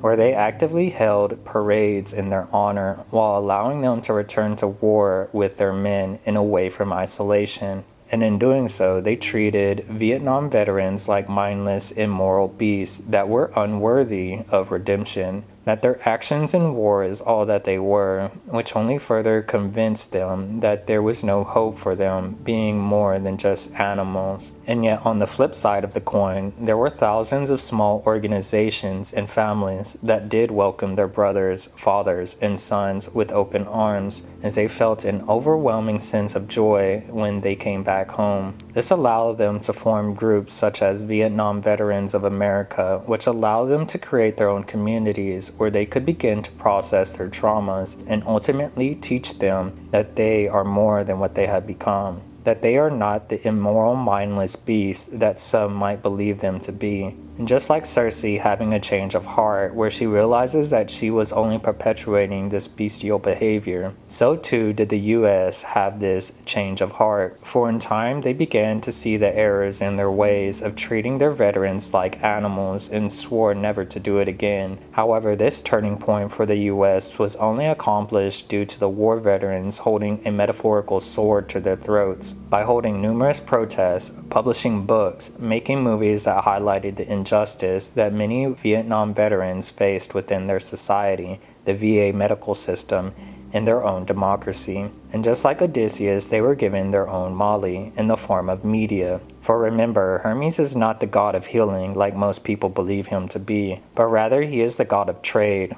It's vital to understand that Mali is not a cure, but rather it is an immunity that allows one to make a just demand that must be repaid, essentially a bargaining chip. When he gave Odysseus Mali, he actually gave him the means of leveraging his demands against Cersei, which allowed him to negotiate the sacred act of Xena. And just like Odysseus, the Vietnam veterans used media as their Mali, as they exposed the US as a corrupt form of capitalism that used their own people for monetary gain, while discarding them like used tools. And when the veterans used their voice to speak out on this issue, they utterly embarrassed them on the global stage as frauds of democracy and capitalism that did not even value their own war veterans. This forced the hand of the US government as they were being exposed for their corruption, which would only prove to the world that the Soviet Union was right about the US. And if the US continued down this path, it would only send them into financial ruin, as no one in the world would want to deal with this corrupt institution that could not be trusted to make an honorable deal. However, in a strange twist of fate, it was Hermes, the god of trade, that returned order to the US. For capitalism isn't inherently bad, given that it is mainly based on meritocracy, which is the idea that you receive payments based on the amount of success you generate. Yet it became corrupted and evil when the institutions began to prioritize profit and monetary gain over its own people, when it neglects its own veterans because they believe them to be a financial burden. A similar sentiment shared by the school system and freedom riders, who believe that at-risk students are beyond saving and in turn are irredeemable. However, just like Cersei in the US, they have a duality of hostility and hospitality.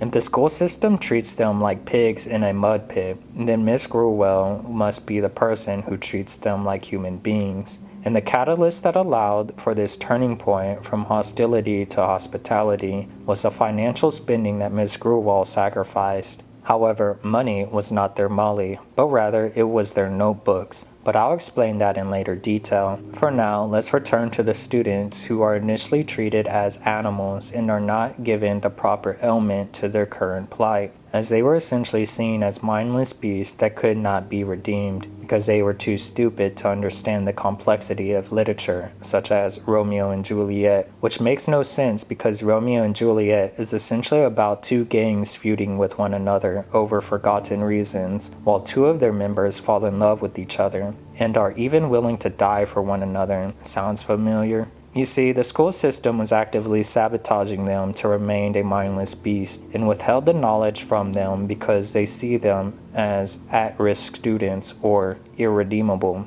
The very same thing that Circe was doing to the men of Odysseus, as she could have returned them back to their former selves, but chose not to. And the school's reasons for not helping him is because they saw them as unworthy or a financial burden. But despite this, Miss Gruwell sacrificed her own money to provide them with their own Molly, the composition books that allowed them to voice their trauma, pain, and complaints that brought much needed attention to this problematic issue within the US school system. Now, I know in real life that the diaries themselves brought many controversies in the form of it misrepresenting the complexities of many issues, or that it undercut some of the other teachers as it painted them in a bad light. And the biggest one is that it glorified the white savior trope.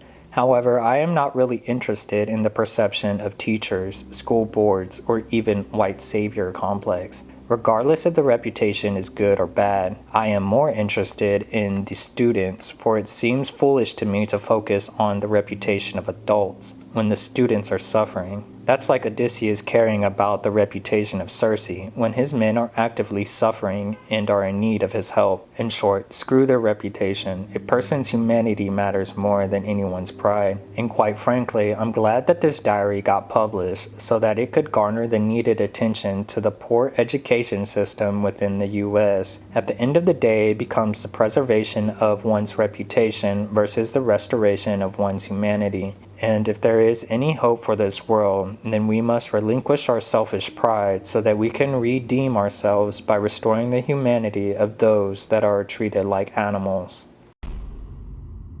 This brings me to my next major point, the white savior complex, or light-skinned, which is a foolish notion and racist trap that is designed to keep the oppressed from seeing the true threat. For what does it matter if your savior is white? Are you so blinded by color, rage, and your pride that you allow yourself to reject someone's help because they are simply white?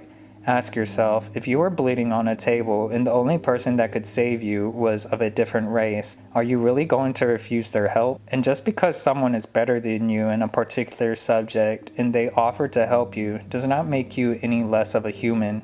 In fact, it makes you even more human, with flaws and vulnerabilities that require humility to accept the fact that we don't have all the answers and will need help throughout our lives. Whether it be because we are physically broken, emotionally broken, or mentally broken, we all need help in our lives and a savior to help us in our time of need. And when you limit your savior to a certain sex, place of origin, generation, culture, religion, political views, or skin color, and strip away your own humility that will lead you down a self-destructive path. Now, some of you might be telling yourself that this is not what white savior actually means. It actually refers to the performative activism within colored communities so that many white people can feel good about themselves, or rather feel superior to helping people that they are saving. But at this point, why call it white savior when you should be calling it what it is, a false savior? After all, deception and vanity is not exclusive to white people and is a better description for this type of behavior. It sounds like the corrupt institutions wanting you to fight amongst each other, for when the white people hear about this, they feel like they should not help anymore as they will see themselves as the villain. As for the people of color, they will see any white person trying to help them out as a deceiver that is trying to take advantage of them and will eventually lead them to refusing their help. And ultimately, if you allow these corrupt institutions to divide and conquer your community, they will be able to control you more easily. For if they can convince you that a story of a white teacher helping kids of color is inherently toxic, it creates a deep distrust that prevents you from ever working together, which they don't want you to do. This would be like if Odysseus decided to not listen to Circe because she was a former enemy, or because she was a woman, or better yet, being a woman savior. And he said, I'm a man. I'm not going to listen to some woman. What does a woman know? Something that many ancient Greeks would have said, given that they looked down upon women and saw them as inferior to men. Yet this attitude would only doom himself to his watery grave, as he would not know how to get back home, to seek out the prophet that would give him the needed information to traverse back home safely while telling him of the dangers that lay up ahead. Pride would literally be his ultimate downfall, as he would surely die without her guidance. And yet he chose not to go down that path, as he decided to listen to her words, despite his pride urging him to listen to the sirens, or his pride telling him to fight Scylla for killing his men. The ironic thing is that the journey to the underworld represents the universal experience that allows us to connect with one another and listen to their advice that strips away our pride so that we can allow ourselves to be saved by an unlikely hero. In the Marine Corps, there is a saying that every Marine is cut from the same cloth, that a Marine isn't a Marine because of the place of origin, culture, politics, sexual orientation, religion, sex, or skin color, but because they all share the same experience of being a Marine, essentially tethering them to what truly matters, their spirit. For what does it matter if your brother in arms is a black man who saves you from getting blown up, if a female stops you from bleeding out, or a white boy simply listening to your grievances?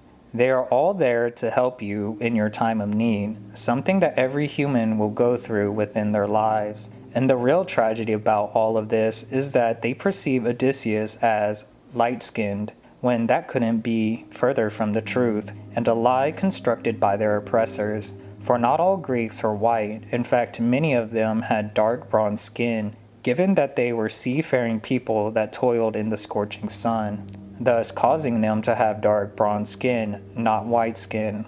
It's even stated in the Odyssey when Athena revealed his true form as a black-haired and dark-skinned man. And if you still believe them to be white, then by your logic, Klay Thompson is technically white, despite the fact that he is biracial. And at this point, your marker of skin color makes absolutely no sense in determining where a person's place of origin comes from, their culture, and/or their heritage. It's nonsensical to categorize someone based on their skin when their skin could literally change based on the amount of sunlight they receive. In fact, Xenophon, who wrote about the Persian captives, described them as pale white, when many people today usually associate Persians with having dark skin. Now, were all of them white? No. Why? Because skin color was not based on their origin, but rather it was based on their lifestyle. But more specifically, were you outside in the sun all day? Now, some of you might be wondering as to why I am harping so heavily on this major misconception, for it is vital in understanding the major point that I am leading up to. For when you look at the works of many Greek philosophers, they usually associate white skin with being weak, delicate, and effeminate, given that the only way to achieve this is by staying indoors and avoiding hard labor under the sun. To them, it was a sign of cowardice and deception, not just because they were white, but because they knew that they had to be in the sun all day in order to get a tan. For it's not like they had tanning salons to fake their laborious lifestyle, and if they chose to be lazy under the sun, then everybody would know about it, given that the sun would reveal their lazy behavior. But why is this so important to the Greeks? Well, in order for one to understand them, you need to understand their mythology. Let me explain. We know that they are a seafaring people that toiled under the hot, scorching sun. Now, in order to understand their logic, we must understand what the sun represents, or rather, what God represents the sun. That being Apollo, the god of the sun, but more importantly, the god of beauty and truth. When one trains and works under the presence of the sun, they are actually being transformed by the sun, the god of beauty. For working under the sun god Apollo was a testament to an individual's character, as their actions could be witnessed by their community, which resulted in them living an honest life as everyone could see their actions. Whereas if a person decided to work in the dark, no one could see their actions, and thus they were allowed to live a life of dishonesty without anybody knowing about it. And if one worked in the light, then they would only naturally get darker and in shape, as if they were being molded by the sun god Apollo, the god of beauty, the source of beauty. And for someone who actively chose to avoid the sun, they were seen as an ugly coward, for they didn't want to train or work in the blistering presence of Apollo. Interestingly enough, there is a game called Fear and Hunger 2 that doubles down on this philosophy, but instead of the sun, it shows the other end of the spectrum, the moon. That people become their true selves when no one is watching, as they are allowed to indulge in their wildest fantasies. For remember, there is no sunlight to reveal their actions to their community, and in turn, they are allowed to become their true monstrous selves by indulging in their deepest, unadulterated desires. Oscar Wilde writes that man is least himself when he talks in his own person. Give him a mask and he will tell you the truth. Essentially telling us that we as humans can only be our truest selves when we are alone in the dark, for it allows us to indulge in our most depraved desires that is unchecked by the community. And despite how true this might appear to be, this is just another lie told by the moon god Rare. For just like how the moon twists the light of the sun, a lie is just a twisted version of the truth. That yes, we as humans have a dark side to us, and if left unchecked and isolated, then we would become monsters. And he demonstrates this when the characters specifically turn into their moon-scorched versions of themselves, when they are specifically alone in isolation. However, he specifically left out the other part, where we don't have to live in isolation and darkness. That yes, he can see our most depraved essence at night, when we act immorally in the isolated darkness where no one can judge us. But let's not forget that the moon is present in the daytime as well, and he can see us when we perform acts of morality like courage, forgiveness, and love. He essentially lies to us by presenting the truth as the only definitive option for us. But ironically, Fear and Hunger is a game, which is solely based on choice. For we as humans are more than just our dark side, that we possess a light side to us, that if we allow ourselves to be more than what we have become, we can create a community where we don't have to live this life alone and be the best version of ourselves for our loved ones. For humanity isn't just one singular person, it's a collective of imperfect beings that despite our flaws have the hope of working together, for we have the humility to recognize that we cannot do this all alone. And that's exactly how the good ending of the game presents itself, by providing an ultimate solution to this lie, where the new god, logic, is created, the artificial sun that connects us all together through one shared mind and experience, so that we will never have to be alone ever again.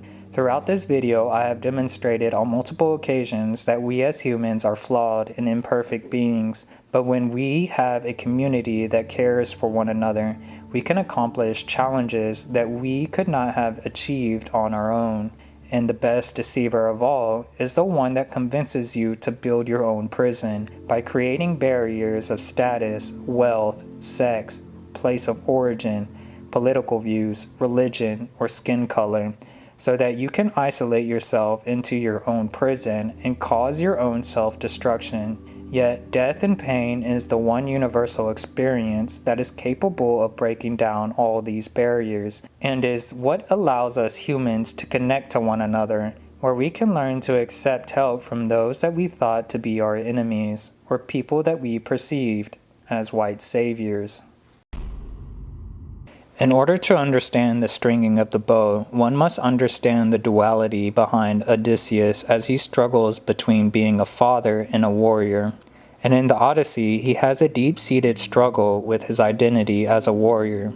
For when he hears a bard singing of how he bested the Trojans by using the Trojan horse, he does not take pride in his accomplishment, but rather he cries in his shame for committing such atrocities. Homer describes it as such. Odysseus' heart was melting with grief, and his cheeks were wet with the tears that ran down from his eyes. Except it doesn't end there, for when he returns back home, he finally reunites with his son, only he is not an infant anymore, but rather he is a full-grown man. And when Homer describes his reunion with his son, he describes it as a bittersweet reunion of birds of prey. returning to their plundered nest, symbolizing his failure as a father, as he was robbed of 2 decades with his son. This becomes his greatest, deepest self-loathing, as he initially sees himself as a failed father. This becomes his ultimate prison, as he sees himself as unworthy of redemption due to his failures as a father and a successful war criminal, and in turn he becomes his own jailer. But to make matters worse, he will perish similar to that of a lobster who fails to grow out of his own armored shell. Yet with humility and hope, he can escape his own prison by admitting the truth, that yes, I have failed as a father, for I was not there for my son and wife, but I'm here now and I will not abandon them again, and I will learn from my mistakes. And that yes, I used my intelligence and unyielding spirit to commit acts of evil onto other human beings, but that doesn't have to be me anymore, for I will not use my gifts for cruelty by using morality to guide my actions. It is in that moment that he is finally able to mend himself back together as both a father and a warrior, where he joins the 2 halves of himself, just like the stringing of the bow, by connecting the 2 ends together of failures and success. And when the suitors see him do this, they doubt his ability to do it by mocking him, as if they wanted him to fail by not mending himself back together, something that many oppressors and deceivers do in order to keep you from realizing your true potential, by mocking you and telling you that you are too weak and unworthy of restoration. Yet when he does this, Homer describes the moment like a musician, a master of the lyre, who easily stretches a string around a new peg, and it is no coincidence that both the lyre and the bow are held by Apollo, the god of beauty and truth.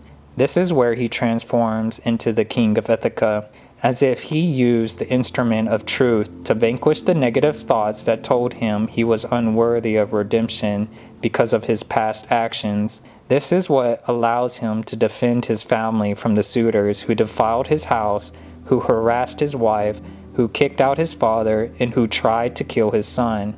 Now some of you might be wondering, how is this personal growth if he returned to his old ways by killing more people? And honestly, I agree with you, for I personally do not agree with this particular solution. However, I will do my best to explain the point of view of the Greeks and how they viewed Xena.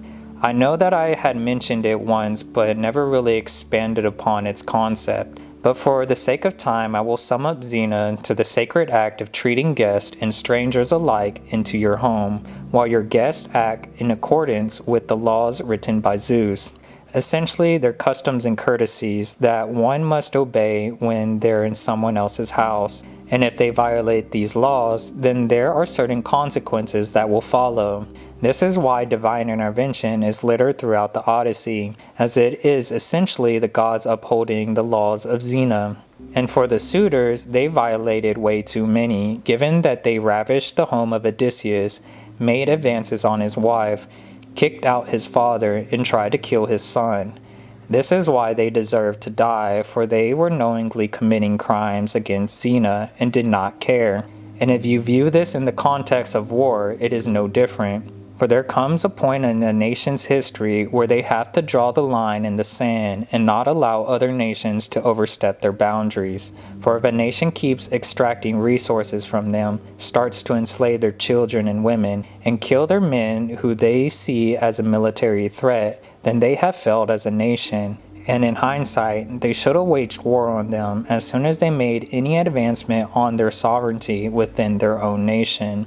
But the key to understanding all of this is that war is not inherently bad, for war is just a tool that we as humans use to enact our will. It's the purpose of intent that makes a tool bad. Thus, it is the purpose that defines whether war is good or bad. Are we going to war for our own personal gain at the expense of other human lives so that we can gain resources, wealth, and land, which means nothing when compared to human lives? Or are we going to war so that we can protect those that are unable to defend themselves from the corrupt institutions that are driven by their own vanity? To be clear, I am not blaming any warrior who had to fight in any unjust war. I am simply making a distinction between the two types of wars. And for all war veterans, regardless of which side they were on or what war they participated in, they should know that they too are redeemable. For Odysseus is a prime example of a war veteran who can make his way back home alive despite all his transgressions. Now, how exactly does this compare with freedom riders? Well, we can see this self-hatred in Ava when she declares that she hates white people, a sentiment that is truly tragic given the full context of the situation. For when one looks back into the history books, one will realize just how self-hating this statement truly is. In American history, we will notice that the New World was mostly composed of different and various races from all across the world, and that these people did not just simply procreate with their own communities. For many of them were the byproducts of mixed races and were not just one pure race. And this is exponentially true for South America, where Brazil has the largest population of Japanese people outside of Japan and has a whole group of people who are descendants of different races mixed with Japanese people. Also, there is a large population of Italian descent living in the country of Argentina and can be seen in Manu Ginobili and Lionel Messi. Other such people who were the byproducts of the New World include Quanah Parker, who was part Comanche and part Irish, Frederick Douglass, who was part black and part white, Frida Kahlo, who was part indigenous, German, and Spanish. You see, the New World was not just the New World because of the new land, but because it created a new culture of people that developed from the cultures of the Old World. And this can be seen in one particular group of people that were dominant within the region of Mexico, that being the mestizos. And when one looks up the literal meaning, they will see that they are merely the mixture of both the Spanish and the indigenous people of America, mostly the Aztecs. Now ask yourself, where exactly is Spain on the map? Well, it's in Europe. And given that most of Europeans are white, it would stand to reason that the majority of them are also white. But if you want to make it even more complex, you can add in the Muslims as well, given that they were in control of Spain for some time. But that's for another video. Let's return to the Spanish blood running through their veins of the mestizos. This would in turn make all mestizos, or rather all Mexicans, part white.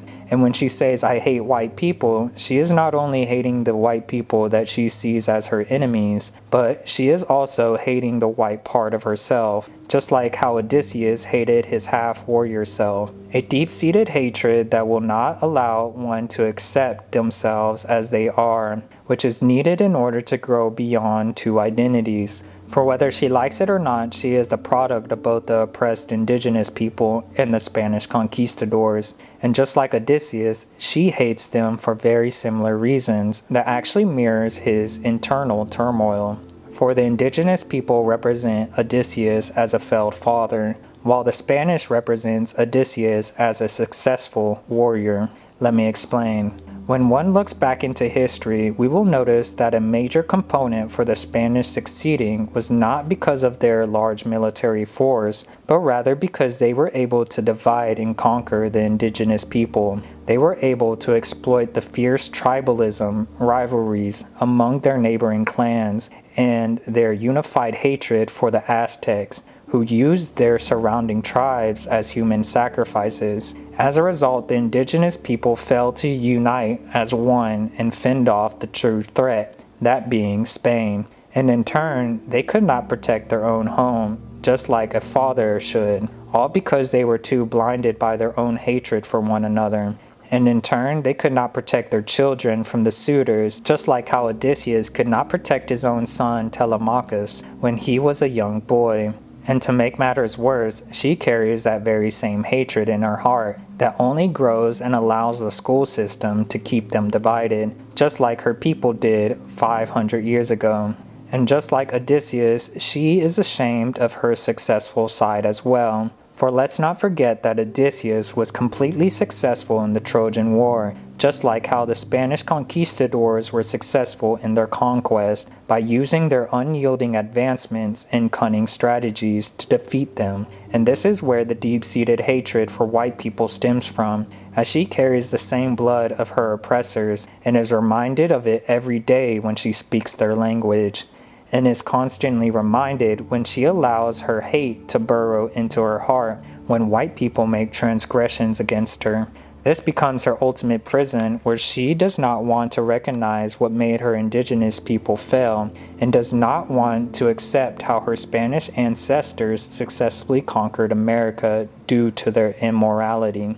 And if she doesn't accept herself for who she is, to string both ends of the bow, and to relinquish her armored shell that is slowly killing her, then she will fail both of her people. Yet with humility and hope she can escape her prison by admitting the truth, that yes, my indigenous ancestors failed because they fell into their own hatred of division, but that doesn't have to be me, for I will learn from their mistakes. And that yes, my Spanish ancestors used their intelligence and unyielding spirit to commit acts of evil onto other human beings, but that doesn't have to be me, for I will not use my gifts for cruelty, and will instead use morality to guide my actions. By doing this, she is able to reclaim and reconquer her life, where she is no longer controlled by her mistakes of her past. Throughout this video, I had left out one important character and may have mentioned her a handful of times. Yet she is a vital character within the Odyssey, as she is the key to understanding how one can navigate this confusing and grueling journey. And that person is Athena, the goddess of wisdom and war. For Athena is the embodiment of discipline, strategy, clarity, and the patron of purposeful combat, that is the guiding light that pinpoints the best course of action. She is the one that tells Odysseus to master his pride and act like a humble beggar so that he can study his home before striking the suitors. Yet she is also the voice of reason and compassion, which allows you to realize that you aren't meant to be perfect, which allows you to be humble when help is needed. When Telemachus feels helpless for not living up to his father's legacy, she does not belittle him, but instead she tells him that no one expects a young man who just started his training to be as great as the legendary warrior, that is, Odysseus. Not even Odysseus could do that, and he is Odysseus. And in Greek mythology, accepting her help is the highest form of intelligence, not a weakness, as it takes a certain degree of humility in understanding that there will always be someone else that is smarter than you. But more importantly, she is a teacher and a guide that helps Odysseus along his journey, yet she does not simply complete these challenges for Odysseus, for this is where he will grow the most. For if she decided to do everything for him, she would essentially be robbing him of his spiritual journey, and she would be stunting his growth and would not allow him to learn the harsh lessons of what it means to be a human. This would make her into a false savior, a person that does not allow a person to grow by doing everything for them, thus transforming them into a spoiled human that is spiritually weak, incapable, dependent, and immature baby that isn't capable of thinking for itself. After all, the physical journey back home is only one half of the Odyssey, while the other half is the spiritual journey, where human growth and restoration of one's humanity can only be achieved by the individual's ability to accept intangible truths and morals. However, this can only be done when one is removed from their hostile environment, that is, war. And for Odysseus, Athena provides this safe harbor where she shields him from the hostility of his own kingdom by disguising him as a humble beggar that isn't seen as a threat. Yet it doesn't stop there, for when she takes him to the ancient olive tree, the very symbolism of peace, Odysseus is finally able to let himself relax and reset his mind so that he can process everything that he has gone through. And just like a modern-day America, war veterans are in dire need of a safe harbor where they are able to regain their thoughts and sift through their traumas. The most well-known of these safe harbors for war veterans are the veteran therapy groups, where they allow themselves to connect with one another through shared experiences, so that they can remind themselves that they are not the only ones who feel this way, where they are allowed to tell their stories that they have been struggling with, which is ironic because many historians believe that the Greek theater originated from these war veterans, as they were able to swap tragedies with one another in the form of a story. This in turn allows them to drop their hard armored shell and finally leave it behind so that they can grow past it, and their Athena, so to speak, takes the form of their caring community. It is not just the therapist, but more importantly, it is all the members that make up this community. For the community is a collective of imperfect humans that can strengthen one another and see what the other might not be able to see. For no singular human is stronger than the collective of humanity. So why would wisdom be any different? After all, Athena is the embodiment of wisdom, which is an aspect of humanity that is not exclusive to any one group or person. Essentially, everyone is capable of using wisdom within their lives. And for freedom riders, it is no different, for Athena is not just Miss Gruwell, but the collective of Room 203.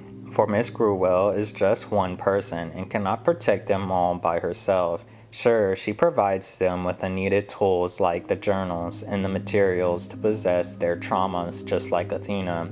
But she is not the only one who contributes to this safe harbor, and in fact Ava embodies Athena when she protects her own kind by locking up Paco, who was a threat to her fellow students. Or when Miguel opens his heart to his community by telling his hardships of being evicted and feeling guilty about it. But at the end of the story, he tells them a fundamental truth that he is finally home. Not because the classroom has a physical form of a home, but because it embodies the essence of a home, that being the safe harbor where one can finally regain their humanity by pursuing wisdom. And the students not only embrace him as a brother, but the wisdom that he shared with them by speaking the truth. You see, Athena is the goddess of wisdom, which means that she is an idea, or rather an aspect of life.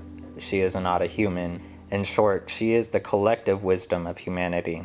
The Greeks only personified her so that they can have something to strive for. Like I said earlier, the major drawback of wisdom is that it requires time and knowledge to acquire. Yet when one is able to escape their war zone and find a sanctuary, they are allowed to sift through their experiences with their given community, and ultimately allow themselves to commune with Athena, so to speak, and in turn acquire the needed wisdom to navigate the complexity that is life.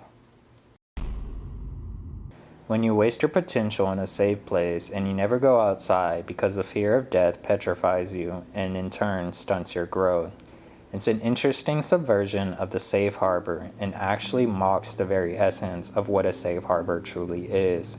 For the whole point of a safe harbor is to protect one from the hardships of life when one has returned from the hardships of life.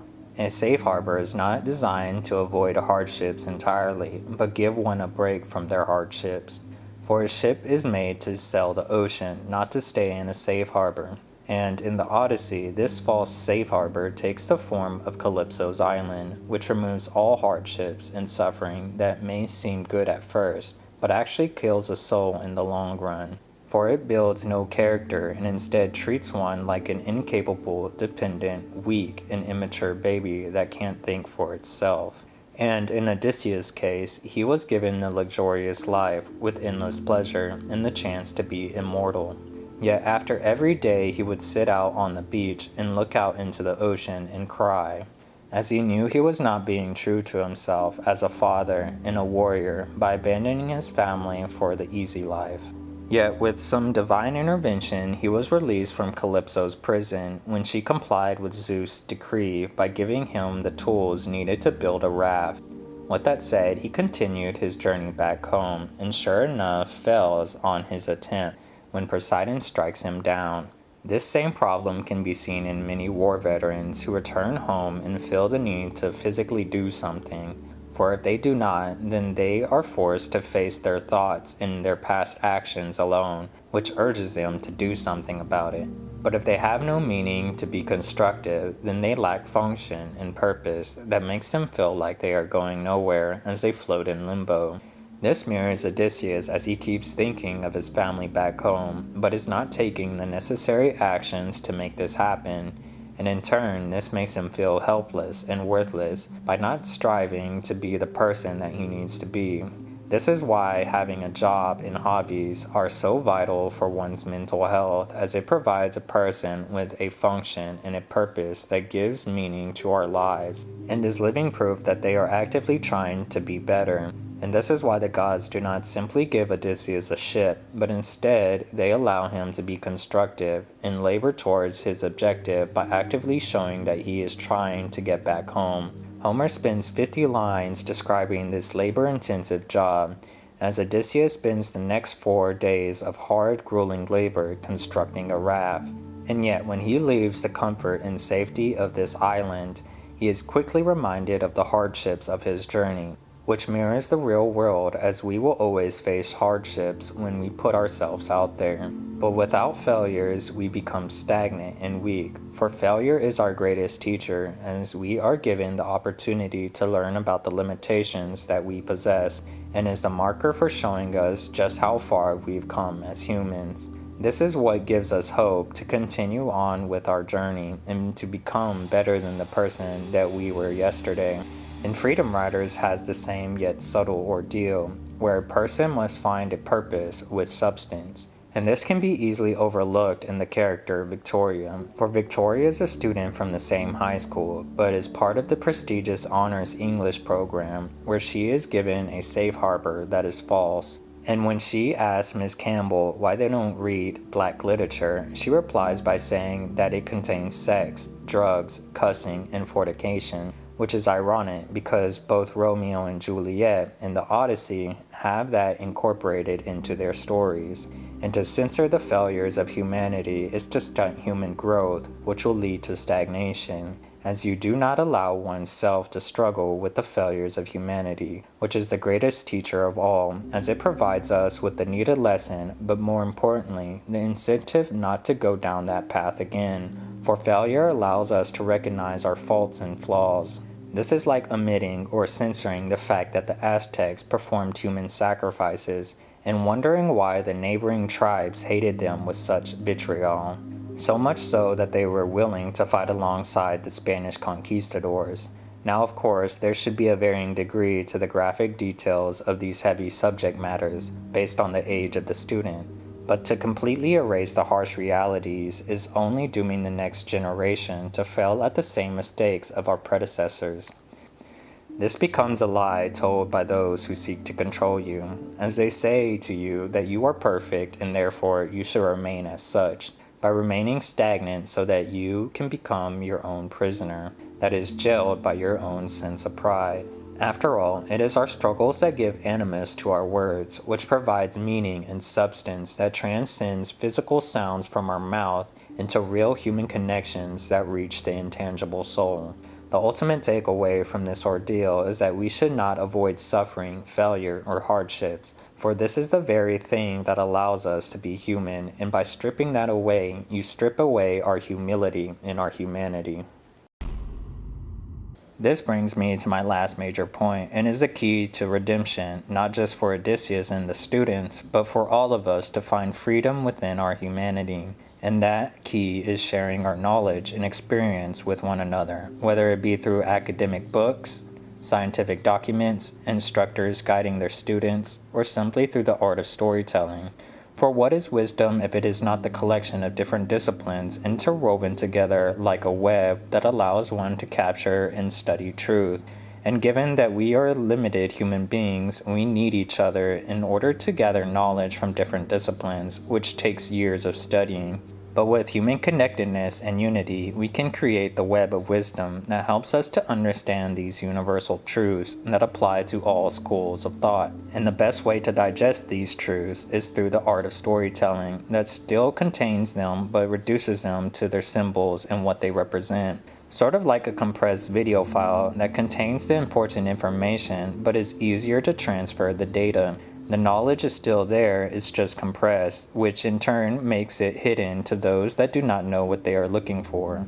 And when one looks into the history of the Odyssey, they will come to realize that the epic was not actually conjured up by one sole person, but rather they were stories spoken through word of mouth from different people of various regions, and that the master composer Homer put together a collection of these stories into one cohesive epic. However, just like all of these people who contributed to this epic poem, they all needed to string up their own two halves and face their failures that they didn't want to admit and their successes that they were ashamed of. And in order to prove the adversary wrong, we need to show the world that we are more than what we have become, and that we will not allow our children to make our same mistakes. With that said, they mustered the courage to display all their mistakes on full display as they strung up their part of their experience and wisdom into the tapestry that is known as the Odyssey. It's ironic, for at the very beginning of the film, they rejected the Odyssey, or at the very least, they did not give it a chance. But without even realizing it, they committed to the same metaphorical Odyssey. They told their stories just like Odysseus, who told his story to King Alcinous of his failures and his triumphs. This is what ultimately allowed him to come back home and, more importantly, heal on a spiritual level. In the end, the students followed the path of Odysseus and ultimately created a raw version of the Odyssey that displayed their humanity, just like the ancients did 3,000 years ago. In conclusion, stories are the echoes of our past that try to warn us of the dangers that lie up ahead. And if we choose not to listen, then we are doomed to repeat their mistakes. But if we listen to them, we can succeed where our ancestors had failed so that we can forge a new path for the next generation, so that they too don't have to suffer the same mistakes that we've made. And even if we fail, it does not have to be the end of us, for we all have a choice to either continue down this destructive path or to find redemption and tell our stories to the rest of the world. This is why I try not to condemn people for their past actions, for they are still flawed human beings that are just as flawed as me. After all, I was in high school once, with many blessings, such as a good school, a good environment, and with 2 loving parents. And even I did not fully appreciate all the things that I had, and did not even recognize the genius of an epic like the Odyssey. If you made it this far, I just wanted to say thank you for watching it all the way through. It means a lot to me. If you want to continue the discussion, go ahead and comment down below and see where the conversation goes. It's important that we allow our thoughts to strengthen, flourish, change, and synthesize with one another.